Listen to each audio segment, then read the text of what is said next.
Kalau kita bicara seperti ini kenapa kita sarankan untuk yang namanya servis. Ini piston ini kalau sehat itu dia seharusnya dia tidak gosong seperti ini, Pak. Sebelum dibuka itu ciri-cirinya dia mesinnya itu lebih cepat habis olinya, karena oli ikut kebakar. Oli berkurang. Olinya berkurang. Terus yang kedua membedakan antara asap oli yang ikut terbakar atau ini oli ikut terbakar ini pasti. Ganti oli itu adalah marketing. Assalamualaikum warahmatullahi wabarakatuh, Sobat AHpedia. Selamat siang, masih dari bengkel AH Motor Yogyakarta. Tidak jauh dari pusat kota Jogja. Santai datang ke sini, hubungi Mas Hardi. Mobil Anda ada permasalahan, mudah-mudahan kita bisa bantu untuk menyelesaikan. Sebagaimana yang sudah dilihat oleh Sobat AHpedia di depan saya ini, seberapa penting sih kita itu untuk melakukan servis? Kira-kira kalau udah kayak gini, ini masih penting atau nggak penting servis? Tanya aja langsung Mas Hardi. Assalamualaikum warahmatullahi wabarakatuh. Waalaikumsalam warahmatullahi wabarakatuh, Pak Taufik dan juga Sobat AHpedia. Semoga selalu dalam kondisi sehat. Alhamdulillah, amin. Nah, gimana Pak? Mas Hardi, langsung aja. Oke, penting nggak sih servis? Penting banget Pak. Penting banget. Servis itu karena gini, sistem mobil ini, apalagi untuk mobil-mobil yang non listrik, dia kan yang namanya mesin hidup itu langsung melakukan pembakaran Pak untuk prosesnya. Jadi mobil itu bisa jalan itu karena ada daya yang dihasilkan oleh mesin ya, dan proses penghasilannya itu adalah dengan cara pembakaran. Nah, betul sekali. Nah, di depan kita ini udah ada piston Pak. Kebanyakan mobil-mobil yang ada di pasaran itu kan bukan rotari ya. Nah, ini Pak Taufik. Nah, ini kalau kita bicara seperti ini kenapa kita sarankan untuk yang namanya servis. Servis itu kan bukan hanya kita membersihkan filter udara, tapi juga yang lainnya juga sih, seperti rem, terus kelistrikan, termasuk diantaranya adalah oli mesin yang paling utama. Karena sistem pembakaran ini kan dia akan menimbulkan panas Pak. Panas sendiri itu kan dia akan menimbulkan yang harus diminimalisir itu dengan cara pelumasan yang baik. Nah, kalau pelumasannya dia baik, maka tentu piston itu menjadi lebih tahan lama, piston yang ada di depan kita. Tapi kalau pelumasannya itu jelek, piston ini menjadi lebih cepat aus. Kalau pistonnya cepat aus, maka yang terjadi adalah mesin rusak. Nah, kalau mesin rusak itu banyak penyebabnya. Itu diantaranya karena oli yang tidak diperhatikan. Oli yang tidak diperhatikan. Jadi kalau untuk servis itu, bicara servis ya meliputi segala macam tentang kesehatan mobil dan kinerja mobil, termasuk kelistrikan yang ada di pengapiannya. Kayak gitu Pak Taufik. Nah, kita ke piston aja deh, langsung fokus ya. Langsung sini ya. Kalau kita bicara masalah servis, ini piston ini kalau sehat itu dia seharusnya dia tidak gosong seperti ini Pak. Nah, gosong seperti ini terjadi itu dikarenakan apa? Karena kondisi pengapiannya itu yang dari atas ini kan biasanya kalau gosong itu yang terjadi di sini Pak. Di ruang bagasan. Normalnya seperti itu. Kalau untuk di bawah ring piston ini kalau ini 4 tak. Itu dia memiliki 2 ring kompresi dan 1 ring oli. Kalau untuk yang mobil motor-motor yang 2 tak itu dia tidak dilengkapi dengan ring oli. Nah, kayak gitu Pak. Nah, ini kalau kita lihat seperti ini, sistem pembakaran kan harusnya kan di atas ini Pak. Betul. Nah, ternyata ini di sini ada di bawah ring kompresi pertama itu, atau yang kedua ini dia sudah terjadi tumpukan karbon.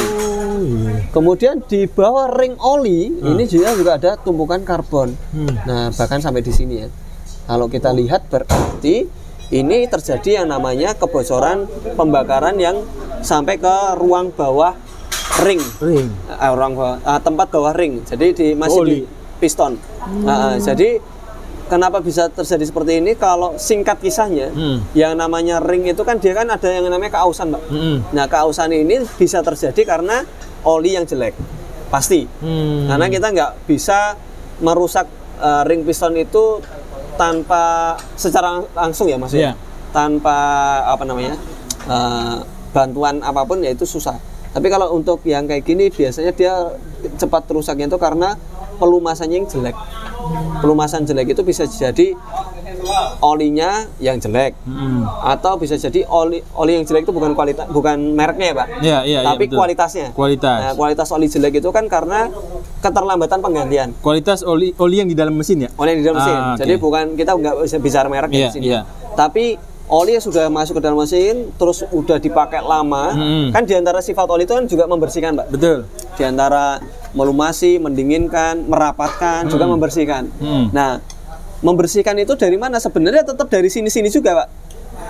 Nah, tapi dikarenakan dia olinya itu tadi dia udah jelek, akhirnya ring pistonnya ini tadi menjadi aus. Efek dari ring pistonnya aus tadi, oli ini selain dia nyebrang naik ke atas, pembakarannya bisa juga turun ke bawah. Ya, ke bawah.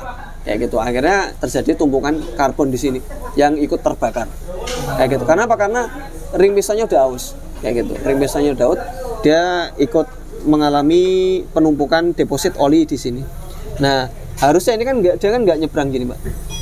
Sekalipun dia nyebrang, dia nggak terjadi kerak yang parah di sini. Kalau yang lain mobil-mobil yang bongkar mesin di sini, Mas, ini hampir ini sampai ke biasanya sampai mana? Sampai di atas saja? Nah, biasanya tetap di sini ada, Pak. Oh, ada.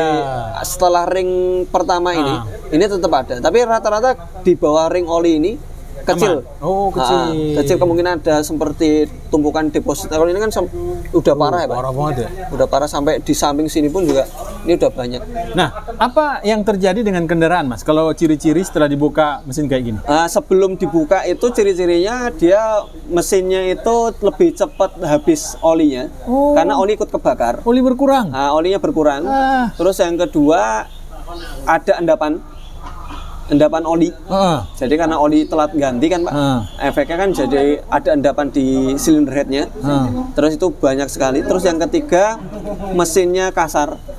Yang keempat yang paling parah kalau kita ngelihat knalpot itu khususnya pas mesin dingin itu dia keluar asap putih. Ini asap putih apa ini? Asap putih awan oli. Awan kinton. Kan ada tuh. Son Goku ini. Nah, jadi apa ya? Bedanya gimana? Kan ada yang pagi-pagi kan keluar asap putih itu loh, Mas. Kalau pagi asap, jadi membedakan antara asap oli yang ikut terbakar atau embun pagi. Embun apa namanya? Jadi knalpot itu kan sisa pembakaran itu kan tentu ada ini, Pak. Ada perbedaan suhu ya antara dalam knalpot sama luar knalpot sehingga dia kalau pembakarannya itu sempurna di dalam itu justru dia akan mengeluarkan kabut. Nah, bedanya antara kabut dengan asap. Kalau kabutnya itu dia begitu keluar hilang, tidak pedih di mata biasanya gitu. Tapi kalau yang ini nih, oli kebakar ini, dia keluar pekat, terus nggak kunjung hilang, terus pedih. Jadi menimbulkan aroma yang sangat menyengat, terus dia pedih di mata. Ya meskipun kita nggak ngelihat langsung ke knalpot, Pak, tapi merasakan di sekeliling belakang mobil itu kok mata jadi perih. Ini hanya pada saat awal hidup? Awal, biasa rata-rata gitu, Pak, karena si ring pistonnya belum pemuai. Nanti gitu. Setelah dia panas? Agak panas dia biasanya berkurang. Nah, itu biasanya rata-rata penyebabnya dari sini, ring piston yang sudah mengalami keausan. Kayak gitu. Nah itu kalau udah berjalan kok baru 2000 km menyusut olinya, nah itu biasanya dari sini, Pak. Efek dari oli yang ikut terbakar tuh kayak gini nih warnanya. Nah ini oli ikut terbakar ini, pasti. Nggak mungkin. Jadi kalau dia tidak terbakar, ini nggak sampai hitam kayak gini, Mas berarti? Hitam, cuman dia ini kan ada kandungan karbon yang sangat pekat, Pak. Biasanya dia karbonnya ini nggak semudah ini. Kalau ini kan oli ini kan agak-agak mudah ya. Kalau yang bahan bakar ini dia lebih, kalau bahan bakar itu dia lebih tipis dan agak susah dibersihkan. Biasanya kayak gitu. Tapi kalau ini kena oli, Pak, pasti oli. Pasti oli. Nah, ini oli ini ikut terbakar, bisa lewat sini. Sela-sela tadi antara ring oli yang dia nggak mampu lagi untuk membersihkan oli yang harusnya tersisa di liner ya. Di liner itu kan ada sisa oli, Pak. Nah itu kan dibersihkan sama ring olinya. Karena ring olinya udah nggak mampu lagi ngembang dan udah aus dan dia udah nggak mampu lagi menyaring oli, akhirnya yang terjadi ikut terbakar. Terus itu selain itu juga dari saluran pernafasan. Yang ada di rocker cover itu ada saluran pernafasan. Saluran pernafasan itu dia kalau sudah terganjal oleh endapan oli, itu akhirnya oli itu ikut aja dia menjadi kabut dan ikut terbakar masuk ke dalam lubang. Gitu, Pak. Nah, Mas Ardi, ini ada perbedaan nggak sih dengan jarang servis yang sering kita bahas itu masalah karbon CRB ya? Carbon cleaning. Iya. Sama. Bentuknya seperti ini kalau dilihat dari lubang busi, Pak. Iya. Kan kita nggak bisa ngelihat langsung di permukaan. Itu sama, persis kayak itu. Bedanya kalau yang ini itu cenderung lebih mudah di ini sih ya, lebih mudah dibersihkan ya. Cenderung lebih mudah dibersihkan. Kalau untuk yang bensin itu lebih susah. Tapi semudah-mudahnya ini kalau sudah masuk di lubang piston itu tetap aja susah. Dan hasilnya itu lebih pekat ini. Hasil pembersihannya kan kalau beberapa teman-teman yang gurah pakai sistem water base itu yang dituangkan kemudian ditunggu kemudian dia akan berefek. Nah itu kan kalau disedot ulang itu lebih kotor daripada yang tanpa oli ikut terbakar. Nah, kalau udah kayak gini, Mas, apakah tidak bisa kita hanya sekedar gurah untuk membersihkan ini? Digurah saja bisa, sesaat. Biasanya itu justru memperparah sih. Kenapa memperparah? Karena kan nggak semua sistem yang ada, kotoran yang ada di sini, itu kan bisa terangkat, Pak. Pasti betul, dia kan akan masuk ke dalam celah sini. Nah, tambah banyak lagi dong tumpukannya yang ada di ininya, ring pistonnya. Ring piston.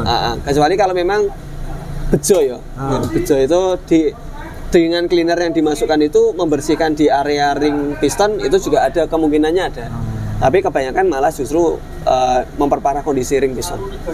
Baik, apa yang disarankan buat Sobat Topedia, Mas, agar tidak terjadi kendaraannya seperti ini? Ya, sarannya adalah ganti oli itu adalah marketing. Salahnya adalah ganti oli secara berkala. Meskipun itu marketing, tapi itu ada manfaatnya, Pak. Betul. Gitu. Mau 5.000? 5.000 atau 3.000? 5.000.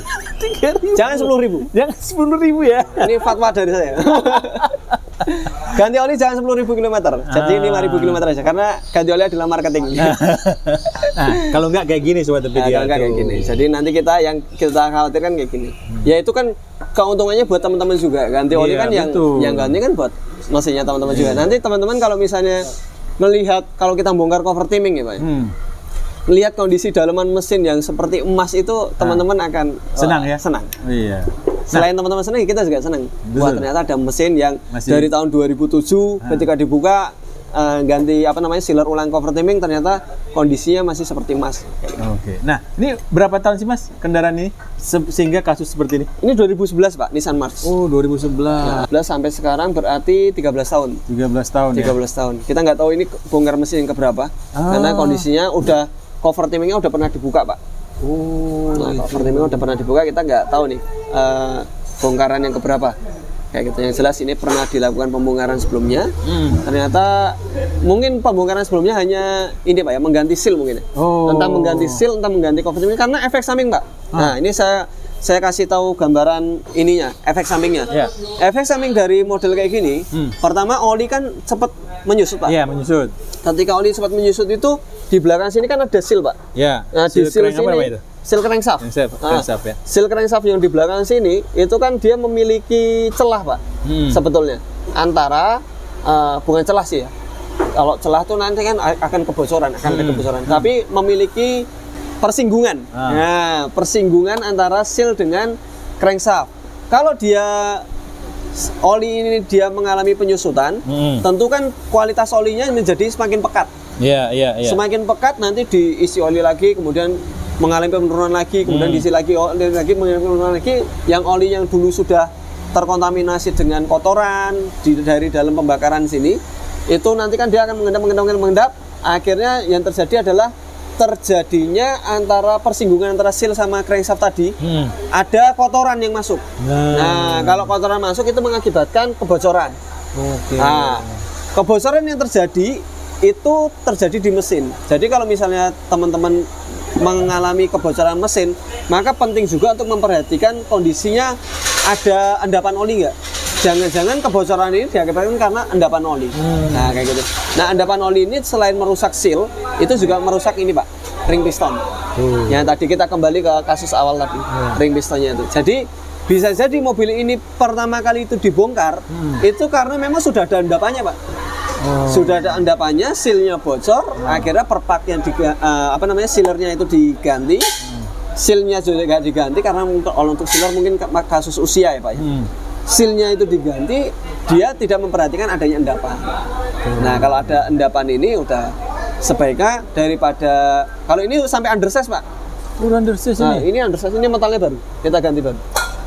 Nah, daripada sampai undersize yang mungkin kalau bongkar mesin saja, bersihkan endapan, benar-benar bersih itu mungkin makan biaya 7 jutaan sampai dengan 10 jutaan paling. Tapi kalau udah undersize kayak gini udah nilainya belasan. Nilainya belasan. Ini kan baru nih. Metalnya kita ganti baru. Jadi undersize itu adalah pemangkasan crankshaft yang tadinya tebelnya misalnya segini dipangkas jadi kecil. Nah, tapi karena undersize si crankshaftnya jadi kecil, maka metalnya harus dibesarin, ditebelin. Ya gitu. Nah, kalau nanti udah limit sampai undersize 100, biasanya mobil nggak tahan lama, Pak. Nanti kalau udah panas, kadang mesin entah getar, entah dia mati sendiri karena terjadinya kebengkokan di crankshaft, itu bisa saja terjadi. Sehingga untuk mengantisipasi hal tersebut ya paling gampangnya adalah servis berkala. Servis berkala, ganti oli rutin 5.000 km sekali atau maksimal 6 bulan. Kalau di kita tawarkan 3 bulan sekali. Karena mobil rata-rata mencapai 5.000 km itu 3 bulan. Rata-rata ya kita bicara rata-rata. Tapi kalau dari teman-teman misalnya udah 3 bulan belum sampai 5.000 kilo masih 3.000-an ya pakai sampai 6 bulan. 6 bulan ya. Sampai 6 bulan. Mas Ardi, kalau ini kita bicarakan 13 tahun ya? Ya 13 tahun. Kilometernya berapa nih? Kira-kira ada perkiraan kalau misalnya ini kan kita nggak tahu nih karena mesinnya off, Pak. Ya anggap aja 1 tahun itu 10.000 kilo. 10.000. Jadi kan normalnya kan 20.000 ya. 20.000 ya. Nah, normalnya di bawah ya. Nah, tapi kalau dilihat dari ini sih bentuknya kayak gini mungkin masih di angka 110 ribuan. 110.000 km. Nah, 110.000 km. Nah, ini kalau mobil yang sehat itu bisa sampai 200-300 kilo nggak? Tidak terjadi seperti ini maksudnya? Kemarin Pak, baru aja kemarin siang nih. Ada Livina L12. L12 itu produksinya berarti 2020. Hah? 2020. 20 ya kan? 2020, sekarang 2024. Ya, baru 4 tahun. Kilometernya berapa? 250.000. 250.000. Itu masih segelan. Cover tippingnya belum bocor, punya Pak siapa? Saya lupa. Kemarin Pak Felix apa siapa gitu. Itu punya beliau, itu sampai dipakai 1 hari itu 300 kilo. Itu sampai hampir 300.000 itu belum bongkar. Dan kita pernah bongkar mesin yang Grand Livina tahun 2011 Pak ya, punya Pak Maftuhin, itu sampai 300.000. Itu juga kondisinya dalam masih bagus Pak. Hanya ini aja. Sambungan antara mesin dengan satu dengan yang lainnya itu dia udah mulai rembes kan Pak. Seal ya. Sealer ulang itu harus ambil tindakan overhaul mesin. Jadi mesin itu sekalipun dia usianya jarak tempuhnya sampai 300 sampai 400.000, kalau penggantian olinya berkala bagus, kemudian servisnya rutin, itu nggak ada masalah. Yang penting adalah servis ya.